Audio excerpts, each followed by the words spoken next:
She would be a fool to spend another moment on him. Isla should be focused on her own plan. That night, she and Aro would travel to the second location. It would be best to try to get more sleep. But the idea of dreaming of Grim again, and worse, liking it, sent her out of bed, toward her balcony. By the position of the sun, she guessed it was still early morning. She got dressed, deciding to seek Ella out on one of the bottom floors of the castle. She remembered the recipe of a wildling sleeping elixir. All it required were a few ingredients. Yes, she told herself as she swept through the palace, that was what she needed. 1 cup of the tea, and she would sleep soundly through the day, no nightshade haunting her dreams. No waking up every few hours clutching her blanket, covered in sweat. She was just about to round the corner when she heard low voices. Taking the abandoned old halls was second nature by now. It ensured she rarely saw any attendants and never ran into another ruler. It was how she had visited Celeste a handful of times undetected. It seemed she wasn't the only one who used these empty halls for privacy. Without making a sound, she pressed herself against the wall, straining to listen. "Your plan is madness." Isla froze. The voice echoed even in a whisper, deep and angry. Aro's voice. Another voice responded, too quiet for her to make out the words, but she knew who had spoken them. Azul. What were they doing, meeting in such a strange, hidden place? Isla crept closer to the voices, walking silently, just like Tara had taught her. Tips of her toes, then the sides of her feet, her heels never reaching the floor. "You will be sentencing thousands to death," Aro snarled. She didn't dare take a breath. There was a pause. "A realm has to die, Aro," Azul finally responded. Isla took a step back, shocked. The heel of her shoe made the slightest noise. The voices quieted.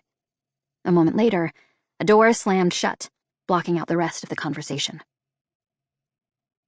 That night, they remained on the mainland. Isla and Aro entered the vast woods to one side of the castle, which stretched all the way to the coast.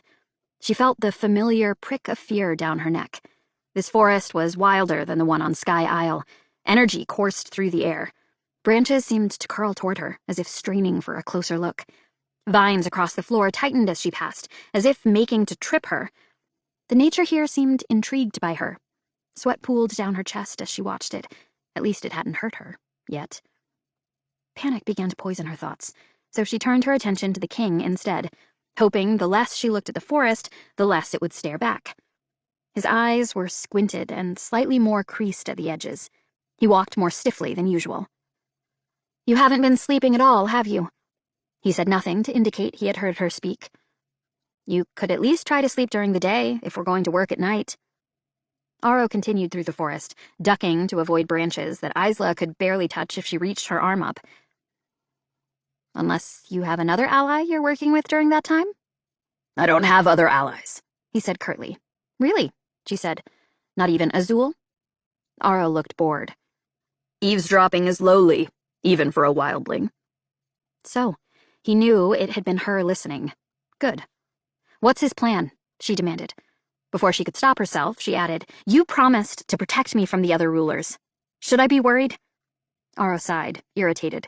He turned to her. "Azul is harmless. You, of all people, have the least to worry about when it comes to him." That didn't make sense. Azul had talked about ending an entire realm. If he hadn't been talking about Wildling, which realm was he talking about? But his sharp look silenced her. "I will not be revealing any more of our private conversation, so you can save your breath and be grateful you heard anything at all." The way he spoke to her. Aro wouldn't tell her any more details about their conversation, but perhaps learning Azul's story would help her understand his motivations. "Did something happen to him?" she said a few moments later. The Skyling was always jovial, but she had caught a haunted look on his face a few times. She was willing to bet there was sadness, or perhaps anger, behind his good-natured mask. Seconds ticked silently by, and Isla thought he was going to ignore her again. But he finally said, "Azul lost someone. Someone he loved." Oh. Isla wasn't expecting that. She supposed all rulers had lost someone close to them the night the curses were spun. This seemed different. A partner? She guessed. He nodded. "His husband." Isla felt a knot in her chest. She didn't know Azul very well, but the thought that he had lost someone so close to him made her hurt in an inexplicable way. Was he also Skyling? She asked. He shook his head. It made her think of Aro's brother and the wedding the curses had destroyed. 2 rulers were set to marry for the first time in centuries, a chance to bring the island together. She didn't want to ask directly about King Egan, but she did say, "Is marrying between realms common on Lightlark?" "It has become more common," was all he said. She frowned. How does that affect power, then? Children, are they born with just one realm's ability? She looked at him. They don't get both, do they? He shook his head. She waited expectantly, wanting a better explanation. The king sighed. "They are born with one power, wildling." Interesting. Isla opened her mouth, another question ready, when Aro gave her a look that silenced her again. Fine. Though he was the one who had ended their conversation, not 10 minutes later did he say, "The entrance to Wild Isle is near." He murmured the words, as if not really meaning to speak them. Isla stood still. She knew wildlings had their own isle on Lightlark, of course. She had even searched for it during her snooping, but she hadn't found the bridge anywhere. "How do we know the heart isn't on Wild Isle?" she asked, suddenly desperate to see it. Aro had kept walking, and she raced to catch up. Surely most of the plants are there. The king looked over at her. "You said so yourself. The heart needs a willing, nurturing host to survive." He shrugged. "All the nature on Wild Isle is dead." Dead. The word was a rock to the chest. She shouldn't have expected anything different, but it still hurt to hear it spoken.